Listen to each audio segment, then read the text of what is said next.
Bună ziua, prieteni, și bine ați venit pe canalul nostru. Haideți să facem un chec. Vreau să fac un chec fără făină și fără agent de creștere. Pentru asta avem nevoie de puține ingrediente.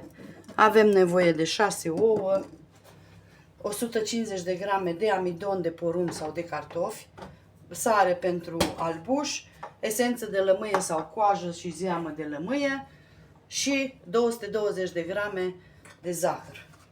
Deci astea sunt ingredientele de care avem nevoie.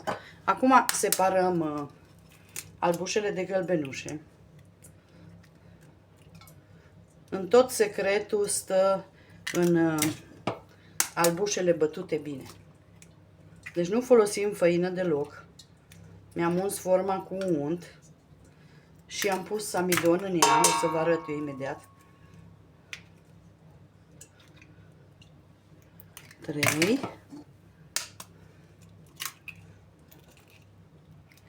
Deci ouă normale, nici prea mari, nici prea mici.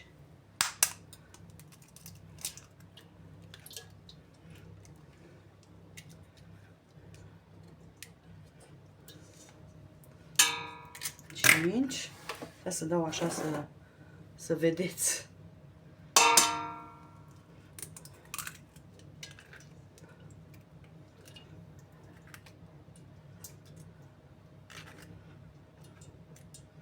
Așa. Astea o să le batem noi bine. Punem un praf de sare. Unde mi sarea? Că nu o vedeam. Așa. O să le mixăm bine. Deci fără zahăr, fără nimic. Pe ele simple le mixăm.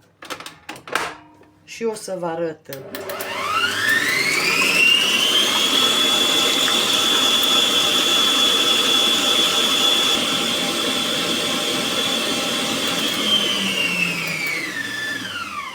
Ok, albușul nostru este gata. Eu asta am vrut să vă arăt, cum am pus amidonul și adică am uns cu unt și după aia am pus amidon. Am zis că nu folosim. Asta e o prăjitură franțuzească. Uitați, așa arată tava. Acum ea nu știu cât, nu crește el cât mare, cât e aia, dar eu am amidon de porumb. Dar este și amidon de cartofi. Deci de aia. Haideți să scot mixerul. Nu-l spălăm. Îl lăsăm așa deoparte. Că eu o să-l folosesc la gălbenușe. N-are rost să-l spăl. Acum iau spuma. Și o iau de aici. Și o bag în alt bol. Deci asta numai pentru ca să n-am două boluri. Că dacă aveam două boluri. Am uitat, mi-am amintit. Să-i spun la Costel să-mi caute, să-mi comande de la Biovita. Robotul meu e de la Biovita și atunci să-mi caute după număr de marca de robot. Ca să am eu două boluri. Dar tot uit să-i spun. Ok, uitați. Am curățat. Punem din nou. Punem gălbenușele,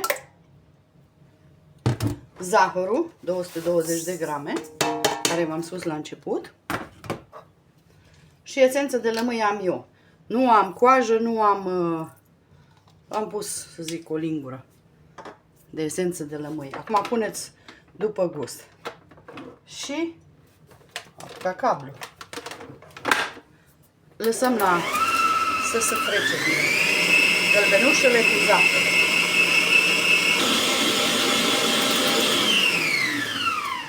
Acum ca să vedem dacă uitați, și se mai simte zahărul. Deci îl lăsăm la mixat încă. Astăzi cablul ăsta își face de cap. Mai lăsăm încă la mixat. Puteți să puneți și zahăr pudră ca să vă fie mai ușor.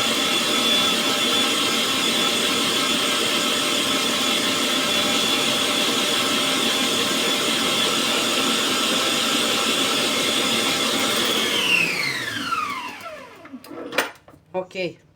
Deci acum merge. Lasă-mă spăl pe mână. Că am pus. Acum merge că s-a topit zahărul. Așa. Și acum o să punem amidonul pe rând. O să fac o paletă. Să pun amidonul, că nu pot să-l pun, să-l mestec cu mixerul, că îmi sare peste tot. Și așa fac cu amidonul. Asta e cea mai greu până încorporăm tot amidonul în albușuri. În gălbenușuri și eu în albuș.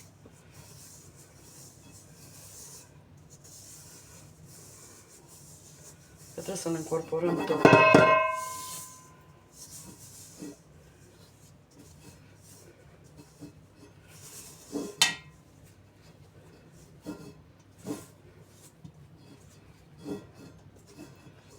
Nu știu ce n-am luat eu paleta aia lantă.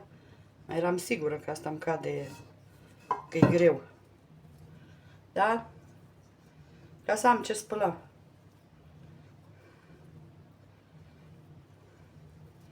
Asta dacă nu o folosesc, se uscă, că e de lemn. Și mie nu mi le plac astea. Dacă nu o folosesc,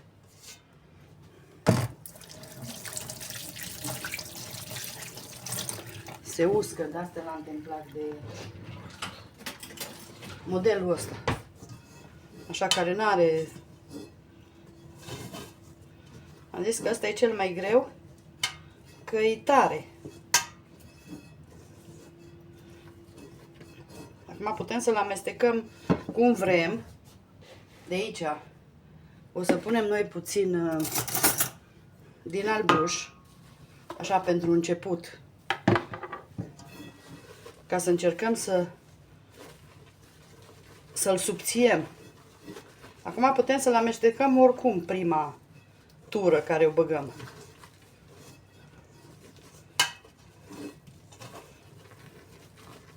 Uite, el deja începe de la albuș să-și dea drumul, să lucrăm bine cu el. Așa. Acum mai punem, dar nu mai amestecăm așa de tare. Deci amestecăm așa de jos în sus. Nu mai amestecăm așa de tare.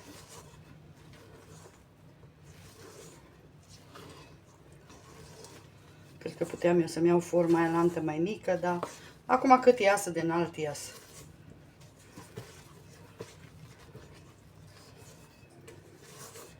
Că depinde și de ouă și...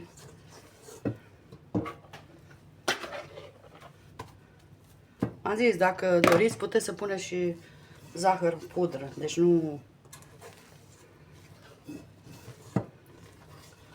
Ca să nu mixați atâta, dacă nu aveți robot.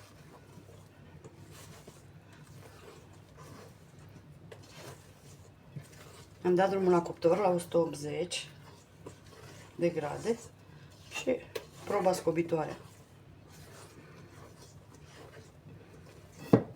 Uitați ce fain e.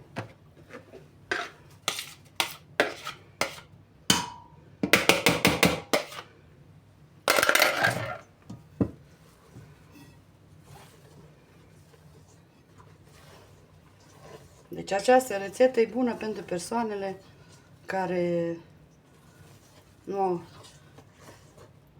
nu pot mânca cu gluten, știți?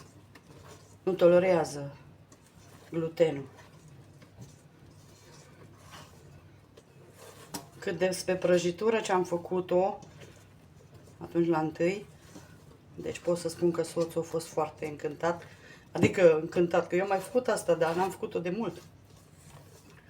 Și am vrut să fac în Austria, dar nu aveam la mine caietul și decât să zic mă complic cu el, să-i spun să caute, mai bine o fac când vin acasă. Așa. Și acum luăm și îl punem în formă.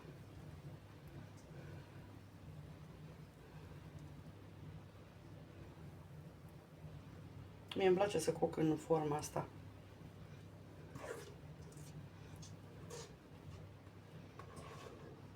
Dacă doriți, puteți să băgați într-o parte cacao.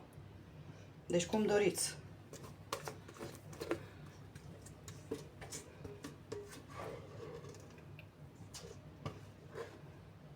Deci ați văzut, n-am pus praf de copt, n-am pus nimic.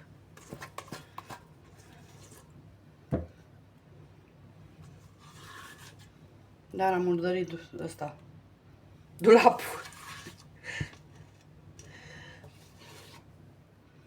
Asta e principalul. Nu îmi place forma asta, că nu pot să pun cum trebuie în ea.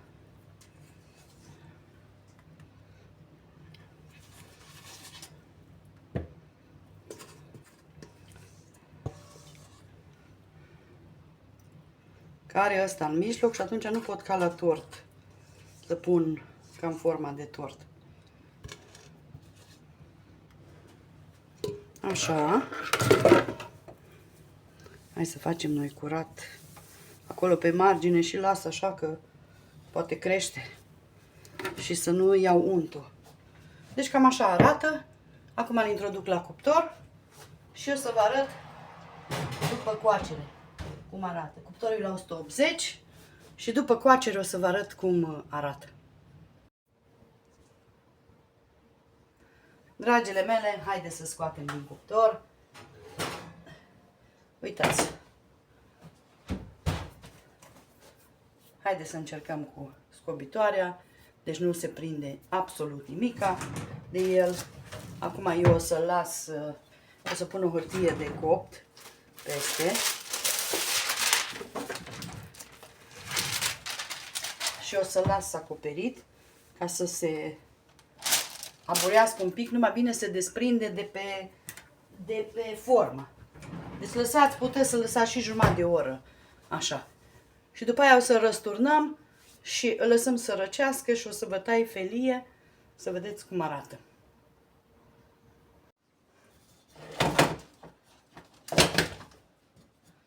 Haideți, dragile mele, să îl răsturnăm. Uitați, dar nu puteți să vă dați seama cât de ușor este. Eu acum las, uite, îl las să răcească. O să-l pudrez puțin cu zahăr pudră și las să răcească, să nu-l fac așa, așa cald să-l tai.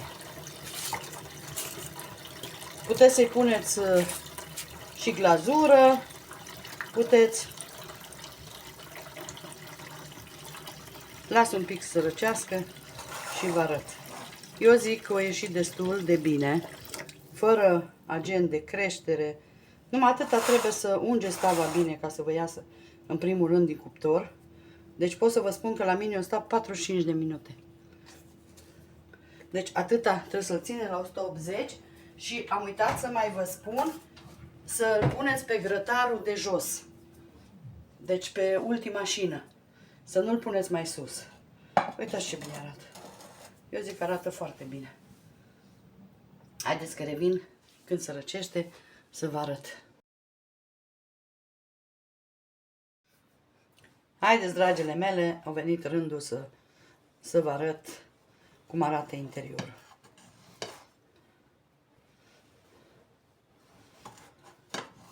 Am tăiat-o poate mai groasă un pic, dar uitați.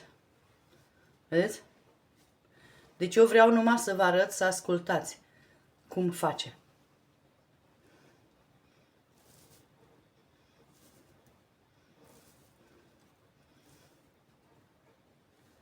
Deci sper că ați auzit.